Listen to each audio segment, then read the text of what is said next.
Hello darlings, the reality by ഷാരികയുടെ the reality റിയാക്ഷനിലേക്ക് ഏവർക്കും സ്വാഗതം.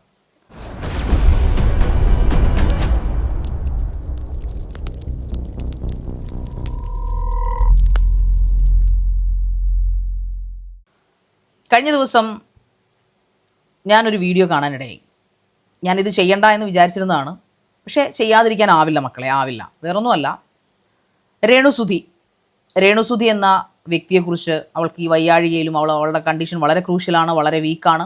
അവൾക്ക് വേണ്ടി പ്രാർത്ഥിക്കുക എന്നല്ലാതെ ഇതിനകത്ത് അവളെ വെച്ച് വീഡിയോ ചെയ്യണമെന്ന് ഒരു താല്പര്യമില്ലാത്ത ഒരാളായിരുന്നു ഞാൻ. പക്ഷെ കഴിഞ്ഞ ദിവസം അവളുടെ എടുത്തു വളർത്തിയ മകൻ, അല്ലെങ്കിൽ സുധിച്ചേട്ടൻ്റെ മകൻ സുധിയുടെയും മകനായ കിച്ചു എന്ന രാഹുൽ ദാസ് കുറച്ച് പരാമർശങ്ങൾ നടത്തുകയുണ്ടായി.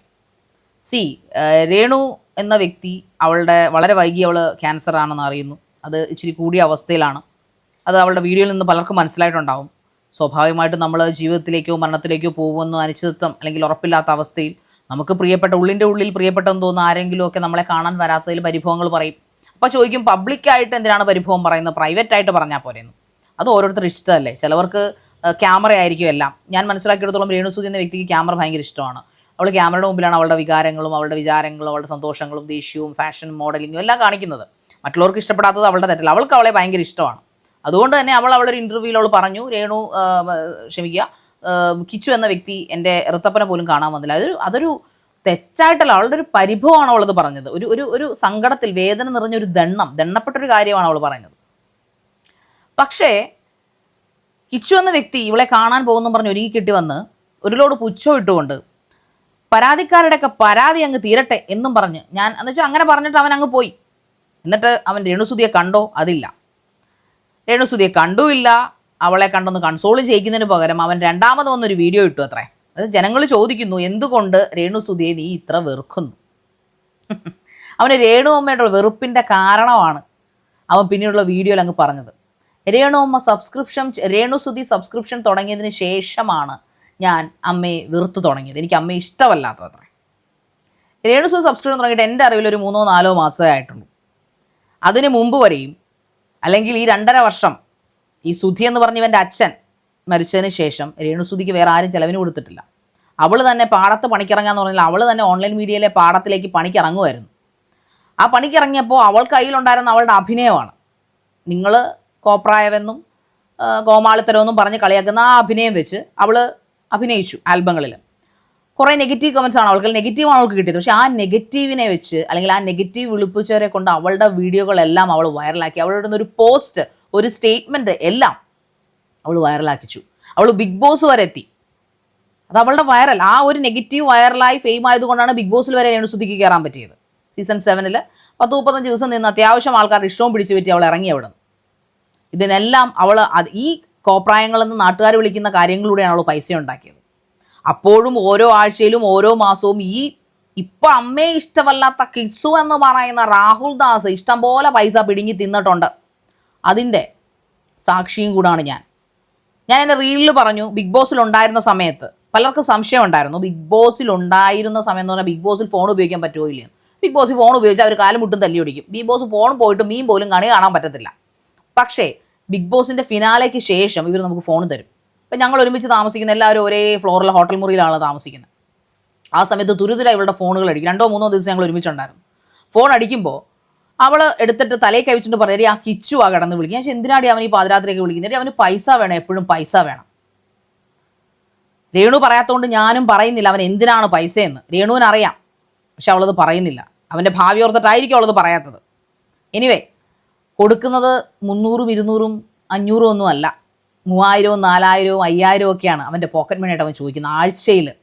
അവൾ അയച്ചു കൊടുത്ത സ്ക്രീൻഷോട്ടുകൾ എന്നെ കാണിച്ചു, നീ കാണടി, ഈ പൈസയ്ക്ക് വേണ്ടിയിട്ട് മാത്രമാണ് അവൻ എന്നെ വിളിക്കുന്നത്. പൈസ തീർന്നു കഴിയുമ്പം അമ്മയെന്നും പറഞ്ഞ് വിളിക്കും അത്രേ. അന്ന് അവന് തോന്നിയില്ലേ ഈ വെറുപ്പ്? ഇപ്പോഴാണോ അവൻ്റെ യൂട്യൂബ് ചാനൽ സ്റ്റാർട്ട് ചെയ്യുന്നു, അവൻ്റെ ബിസിനസ് സ്റ്റാർട്ട് ചെയ്യുന്നു, രേണു ക്യാൻസർ ബാധിതയായി വീഴുന്നു, ഇതൊക്കെ തുടങ്ങിക്കഴിഞ്ഞപ്പോഴാണോ അവന് വെറുക്കപ്പെട്ടവളായത്? ഞാൻ പറയാം അവൻ എന്നാണ് രേണുസുധി വെറുക്കപ്പെട്ടവളായെന്ന്. അവന് പൈസ കൊടുപ്പ് നിർത്തി. അതായത് കുറേ ആൾക്കാർ രേണുവിനെ തകർക്കാനായിട്ടും രേണുവിൻ്റെ വളർച്ച നശിപ്പിക്കാനായിട്ടും കുറേ സൈക്കോകൾ, ഞാൻ അവരെ സ്ഥലകാല ബോധമില്ലാത്ത കുറേ യൂട്യൂബ് വ്ളോഗേഴ്സ് ഉണ്ട്, കുറച്ച് പേര്. ആ കുറച്ച് പേര് ചേർന്ന് ഇവനെ അങ്ങ് വശപ്പെടുത്തിക്കൊണ്ട് അവൾക്കെതിരെയുള്ള വോയിസ് ക്ലിപ്പുകളും മറ്റതും മറിച്ചും എല്ലാം ആ ചെക്കനെ അങ്ങ് കേൾപ്പിച്ച് അതെല്ലാം പുറത്താക്കി അവളെ മാക്സിമം തേജോവധം ചെയ്ത് കഴിഞ്ഞപ്പോൾ രേണുവിന് മനസ്സിലായി ഇവൻ ഉദ്ദേശിക്കുന്ന ആളല്ല ഈ കിച്ചു. ആ ചെറുക്കൻ കയ്യിൽ നിന്ന് പോയെന്ന് മനസ്സിലായപ്പോൾ അവൾ പൈസ കൊടുപ്പം അങ്ങ് നിർത്തി. അതോടുകൂടി അവൻ അങ്ങ് വൈരാഗ്യമായി. പൈസ എനിക്ക് കിട്ടത്തില്ല രേണുവിൻ്റെ 100%. അവൾ എന്നോട് പറഞ്ഞിട്ടുണ്ട് ഒറ്റ പൈസ എനിക്ക് കൊടുക്കത്തില്ല. എന്നെക്കുറിച്ച് അവളെ ഏറ്റവും കൂടുതൽ വേദനിപ്പിച്ച ഒരു യൂട്യൂബ്, അതീ പറഞ്ഞ പോലെ ഷഫീന ബീബിയും കുഫീന ബീവിയും ഒക്കെ ആയിട്ട് ചേർന്നുകൊണ്ടുള്ള ഫോട്ടോസും അതുപോലുള്ള വോയിസ് ക്ലിപ്സ് ഔട്ടാക്കലും ഒക്കെ ആയപ്പോൾ അവൾക്കങ്ങ് മടുത്തു. അതുകൊണ്ട് അവൾ അവനുള്ള ഈ പറയുന്ന വെറുതെ, അതായത് 22-21 വയസ്സുള്ളപ്പോഴും രേണുവാണ് അവന് പൈസ കൊടുത്തുകൊണ്ടിരുന്നത്. അവന് വേറെ വരായിയൊന്നുമില്ല. അവന് യൂട്യൂബ് ചാനൽ തുടങ്ങിയിട്ടേണ്ട കുറച്ച് ആളുകളെ ആയിട്ടുള്ളൂ. അപ്പം ഇതെല്ലാം കൊടുത്ത് സഹായിച്ച രേണു അവന് ഇപ്പോൾ സബ്സ്ക്രിപ്ഷൻ ചെയ്തുകൊണ്ട് മാത്രം വെറുക്കപ്പെട്ടവളായി മാറി, കല്ലെറിയപ്പെട്ടവളായി മാറി. പറയുന്നതിനും വേണം അവിടെ ഒരു അന്തസ്സ്. നിൻ്റെ അച്ഛൻ മരിച്ചു കഴിഞ്ഞിട്ട് നീ പണിക്ക് പോയി നിൻ്റെ അമ്മയെ നോക്കിയവനാണെങ്കിൽ ഓക്കെ.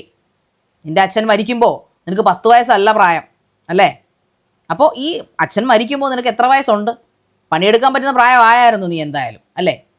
അപ്പോൾ അമ്മ ആൽബത്തിൽ അഭിനയിക്കാൻ ഇറങ്ങിയപ്പോൾ എന്തുകൊണ്ട് നീ പറഞ്ഞില്ല അമ്മ ഞാൻ പണിയെടുക്കാൻ പോയിക്കോളാം, അമ്മയ്ക്ക് വേണമെങ്കിൽ ഒരു പാഷനായിട്ട് തുടങ്ങിക്കോ, വെറുതെ പോകണ്ട, അമ്മയ്ക്ക് ഞാൻ ചിലവിന് കൊണ്ടുതരാം, എന്തുകൊണ്ട് നീ പറഞ്ഞില്ല?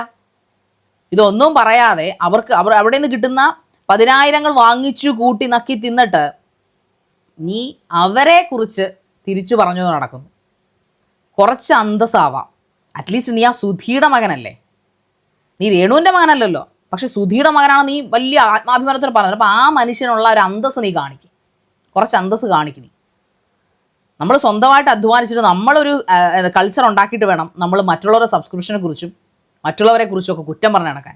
അവരുടെ പൈസ പറ്റിയവനായ നിനക്ക് അവരെക്കുറിച്ച് ഒരു മോശം പറയാൻ യാതൊരു റൈറ്റില്ല. കാരണം നിനക്ക് കുറ്റങ്ങളില്ലാത്തവനല്ല.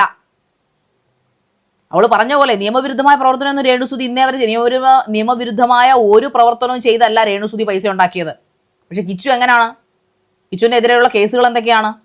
ഏതെല്ലാം പോലീസ് സ്റ്റേഷൻ കിച്ചുവിൻ്റെ കേസുണ്ട്? അത് കിച്ചു നാട്ടുകാരോട് പറ.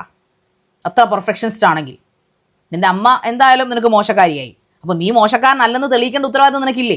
ചുമ്മാ അങ്ങ് വന്ന് പറഞ്ഞിട്ട് പോയാൽ മതിയോ? അവരൊരു സെലിബ്രിറ്റിയാണ്ടാ, 10 പേർ അറിയപ്പെടുന്ന, ഇന്ന് ഒരുപാട് പേരാൽ സ്നേഹിക്കപ്പെടുന്ന ഒരു സെലിബ്രിറ്റിയാണ്. നിന്നെക്കാൾ ഒരുപാട് ഉയരങ്ങളിൽ നിൽക്കുന്നവൾ തന്നെയാണ്. നിൻ്റെ രണ്ടാം അമ്മ എന്നതിനേക്കാൾ കൂടുതൽ. സോ നീ അത് പറഞ്ഞേ മതിയാവും. നീ എന്താണെന്ന് നീ ആദ്യം ലോകത്തെ ബോധ്യപ്പെടും. നീ പെർഫെക്റ്റ് ആവാം. നിനക്ക് അങ്ങനെ ഒരു പാസ്റ്റിൽ നിന്ന് നീ പറ.